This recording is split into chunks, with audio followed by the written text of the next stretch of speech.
Hello and welcome to Ope, I Found a Weird Movie. I'm Laura, I'm Beans. And I'm Lauren. and we are part of a group on TikTok called Cinema Society Saturday. And what that is a group of horror content creators who get together each week and get a theme and a partner, and they pick a movie based on the theme and send it to their partner to watch and review. This week's theme is animation or puppetry. And we were paired up with Rihanna, darkness_falls96 on TikTok. She does some really cool reviews of movies and books. So please go check her out, follow and support her. And we will put the link in the description. So please support her. But she gave us The Wolf House. And we already made a brief TikTok review, but we thought it would be fun to dive a little deeper. The movie was really cool. Just the way that they did it. It is almost completely stop motion with multiple forms of just different artistry. So there are some film clips at the beginning, but everything else is stop motion. I was just so impressed by it. The changes of the art style from 2D painting to the paper mache to the clay to the puppets. It was an impressive feat that took around 5 years to complete. What did you guys think of the art? Was phenomenal. I think it was, like you said, very different mediums and like switching from, like in the beginning, the propaganda video. You almost like don't even think of that as part of the movie because it's not in the same style as everything else. But then it also just makes you think like, what do all the other changes in art style mean? Like, what is the deeper meaning? I don't know. It's just like a fun thing to scratch your brain. I found the art equal parts beautiful, equal parts disturbing. It was unsettling to see stop motion because stop motion in general is pretty unsettling because it's almost like uncanny valley. But the art itself was done so beautifully that whatever unsettling nature it has was almost disarmed. Yeah. I commented when we were watching it, I felt like I didn't blink for the entire movie because I didn't want to miss anything because so much was happening. Yes, and they moved the camera for every frame. Like the camera was never in the same spot. So it wasn't just the art itself that was changing each time, but also the angles. And it kind of gave me a little bit of motion sickness, but like I didn't want to look away. So I just kept going. So do you want to hear something cool that I found out about it? They actually, because the thing that was important that was like the house and like this set that they had that was the house, right? Mm-hmm. And they actually toured with that because it didn't matter what was on the outside of it. So they went to like different art schools and museums and actually toured that. And like the only rule was like, don't touch anything though. Hey, that's really cool. I read some comments from people who talked about going to see it and how just really impressive and neat it was. So that's a little fun fact. Yeah, That is a very fun fact. I like that. I want to go. Yeah, I want to, like, why aren't more people doing this so that I can go see a really cool stop motion, like, movie set thing? Yeah. So what you're saying is the next video is gonna be I went to a weird museum. Maybe. There's a few of those that exist.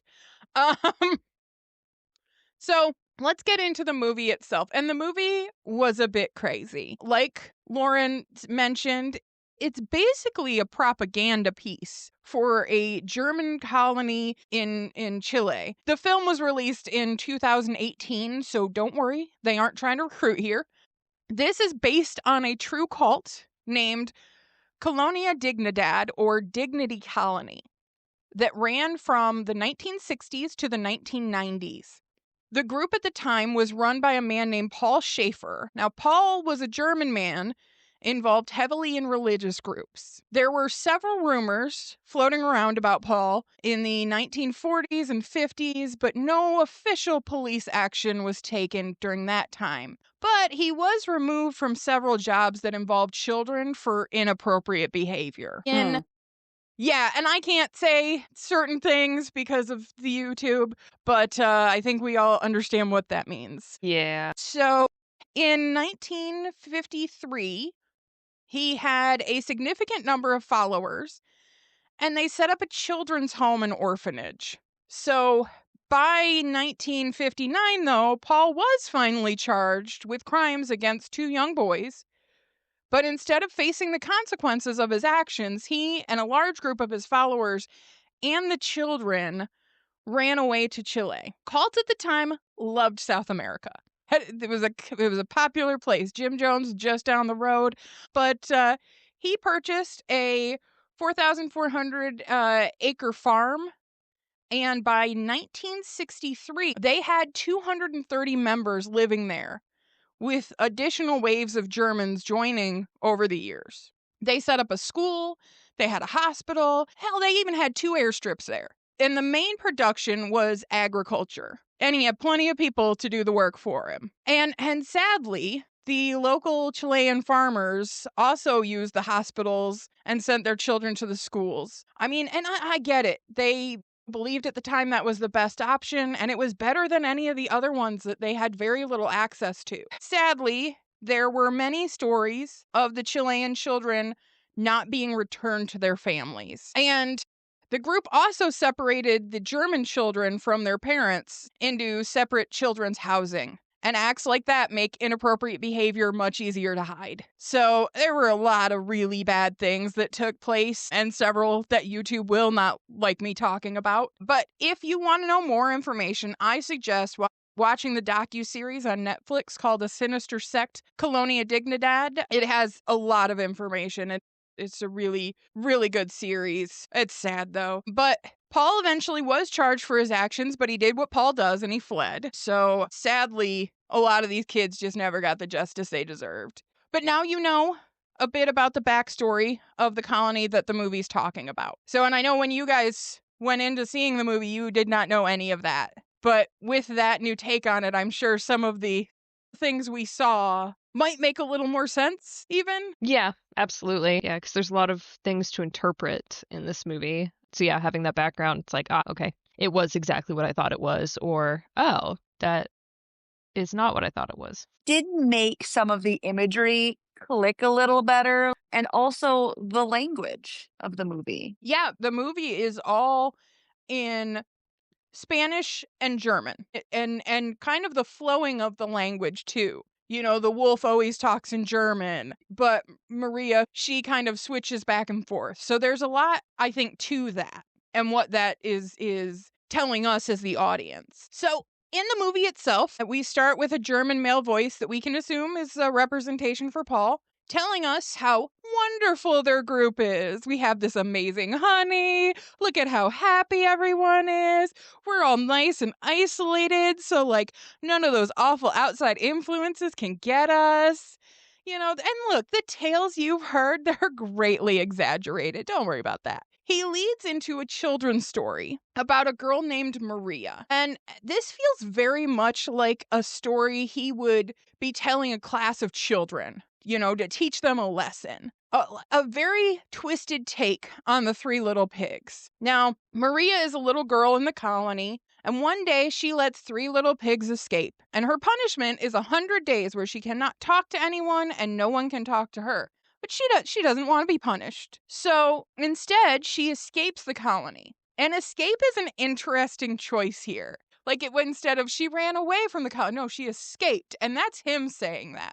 So there's a few times where it's like, that's an interesting word choice. But she runs with the wolf chasing her. But the other thing, as cool as the art was, a lot of the sound design was really neat too, and I think was a big part of the story. So it doesn't sound like wolves are chasing her. It's actually like dogs. So almost like the search party from the colony trying to hunt her down. Mm-hmm. But she does find a cabin in the wilderness.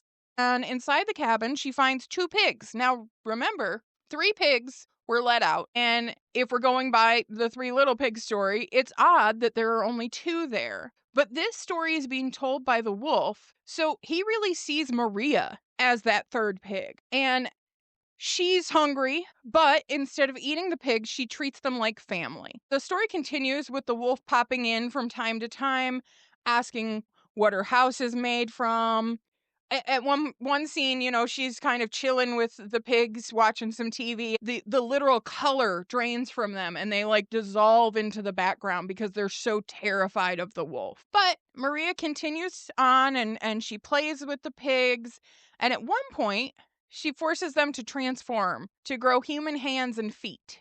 And she's very possessive of them. Eventually, she gives them what she calls dignity, which is an interesting choice based on, the name of the cult. And she gives them clothing and names. So they are now Pedro and Anna. And they continue to transform into full children. So they're no longer weird looking pigs. That part was very creepy. It was definitely weird. And one of the things that kept happening with, I think it was mainly when it was the paper mache or the tape art, was when the pigs would move, or even as they were transforming, parts of the pig's flesh would dissolve almost and then reform. And it was just really unsettling. So the problem is, while their bodies are now human, they started as pigs and don't understand a lot of things. So Maria tries to teach them, to help them be the things that she wants them to be. You can hear at this point Maria changing from Spanish to German a lot. And this feels like the wolf's influence. And truthfully, the wolf could be part of Maria's subconscious, the teachings of the colony she grew up in. That's very much like when you are grown up and you're put in these environments, and even like in a much less severe sense, the houses we grow up in are the things we learn and then we take on with us. Absolutely. It's the whole nature versus nurture thing. And like, even if you don't necessarily agree with every single thing that you're taught, it still can influence your subconscious, even if you're not really aware of it. And so I think that's happening with Maria. Yeah, absolutely. And the wolf several times equates Maria to this caged bird. And it seems accurate because even though she escaped the colony, now she's trapped in this house with the wolf outside, right? So she's always trapped no matter what. Mm-hmm. But being in the cabin, she's the one leading now. She's almost becoming the Paul, right? She's becoming the wolf. She is like the leader of these lesser beings. So even though they're her family, right? But Maria even tells them a children's story during this, which I know that was one of your favorite art moments when she pulled that book out. Yes, yes. It was like a 2D painting on the wall of like a bookshelf. And I was just sitting there like, oh my gosh, she's going to pull a book off this wall. And then she did. She reached out, pulled a book, and it became 3D. And there's like an empty space then where the book used to be on the 2D part. It's very cool. Yeah. That was, I mean, there were so many neat little tiny details. Yes. Clearly a labor of love, this whole project. Absolutely. So the children's story that she reads to them is called The Dog in the House. And this is a story of a naughty dog. The house would tell it, behave. But the dog would bark and bite. And the house provided for the dog. It gave it food. It gave it shelter. The house loved the dog. And to protect it, the house told the dog, don't ever leave, because it's not safe out there. And eventually the dog does leave because it is a naughty dog. And he laughs and he runs and he runs and he runs into the forest. But when he wants to return, he can't because he doesn't remember the way back. And something bad happens to the dog. And the wind brings the smell of injury and pain back to the house. And the house is very sad and the dog never returns. And this is, I mean, clearly, this one is like very much telling the story of Maria and her escape. But also, she's telling Pedro and Anna, like, this is what could happen if you ever leave me. Very wolf-esque. Well, yeah, it's like she is the colony to them. She was trapped with this colony and was told if you leave, bad things will happen. And now she is basically holding these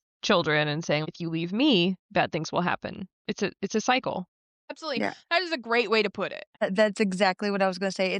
She's perpetuating the cycle. Not on purpose, but she is doing it. Well, and even like before they were children, when she first found the pigs and decided not to eat them, she was like, you will never leave me. I will keep you forever. And it's like, okay, that's healthy. And she's so possessive. These poor pig children that I know Lau has a theory on that they were never pigs to begin with. Yeah. I think that it's very symbolic of the whole, you are not the same as me, so I don't see you as human. 'Cause I can assume that Maria is a German child, and she probably, in this case, found two native Chilean children, and it's just like, oh, they're not the ideal, and therefore they are not human until I give them their dignity and make them human. Yeah.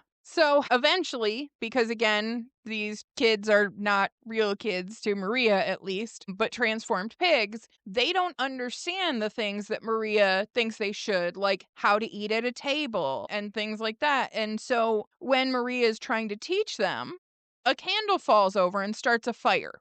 Now, truthfully, I thought at this point it seemed like the end of Anna and Pedro. But and the wolf comes in and he starts taunting Maria about the incident too. Like, what is your house made of? Is your house fireproof? Like, thanks, wolf. We don't have enough trauma here. But the kids are still there. But they are burnt and injured. But Maria has a plan to help them. She gives Pedro the special magic honey from the colony that only certain people are allowed to eat. This makes Pedro better. It heals him by turning him into a blonde-haired, blue-eyed child. So, again, how much of the indoctrination of the colony is telling her that this is what will make the child perfect? This is what, to be part of my family, to be this, you have to be this blonde-haired, blue-eyed, we all kind of know. We know about the Germans. So, and tier 2, there is a weird juxtaposition of how Maria treats Pedro versus how she treats Anna. So Pedro seems more special to her and gets quite a bit more attention. And I mean, he seems younger, but still, there's a weird thing here. It's almost like a competition too, of like, she has to be the main focus. Like, Maria has to be the main focus, not Anna. Yeah, so that might be why she's kind of pushing for Pedro to like, no, me. Yeah, that's a very good point. And 2, I mean, realistically, in the colony, the real one in the cult, they did have a lot of, Paul Schaefer was very misogynistic along with all the other awful things he was. And so he looked down on women. And they probably put males on that pedestal. And that's probably one of the things of her learning of like, and she's probably getting a kick out of being like, even though she's a girl, she's above them. So she does give Anna the power to name flowers, and that's what turns Anna in. And we have a weird bird scene where she flies into the mouth, which was weird. But that's what turns Anna into a blonde-haired, blue-eyed child. So now Maria has her perfect kids, right? And everything is great again. And Maria even says, like, to the wolf, like, nope, not listening to you anymore. Like, we're great here. And the children are helping her around the house and they sing together and everything is wonderful. However, Maria starts hearing whispers from the children and she's worried and afraid. Realistically afraid because she feels like they're kind of plotting against her and talking bad about her. And there are some disputes over the food that they are running out of. Maria feels like the house is no longer safe, and she attempts to leave one day to go get apples from the forest. But the children stop her and remind her, like, the wolf is out there. You can't go out there. Remember, you've told us a million times you can't go out there. And Anna also tells her, there's food in the house. Don't worry, there's food in the house. So Maria wakes up that night and she's tied to the bed and the children plan to eat her. And she calls out to the wolf. She begs him for help, to huff and to puff and to blow the house down, to eat Pedro and Anna before they can eat her. The wolf answers her and tells her he's been with her the whole time. He's always been inside of her. We see the door shaking and then Pedro and Anna turn into trees. Maria also becomes a tree, but the little bird inside her leaves first. The wolf tells her it's time to come home. So in German culture, the symbolism of transforming into a tree was a form of punishment in their ancient folklore. So the children who were pigs to begin with, then turned into these children with dark hair, could very much be seen as lesser than Maria by herself and by the wolf.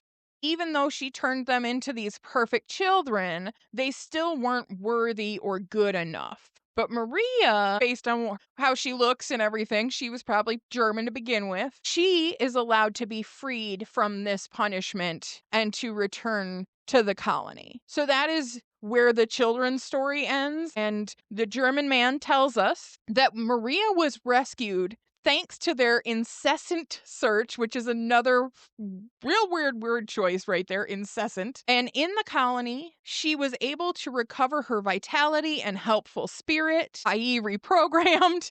And she dedicated her days to the care of children who came from different places in Chile to be educated and healed in the colony.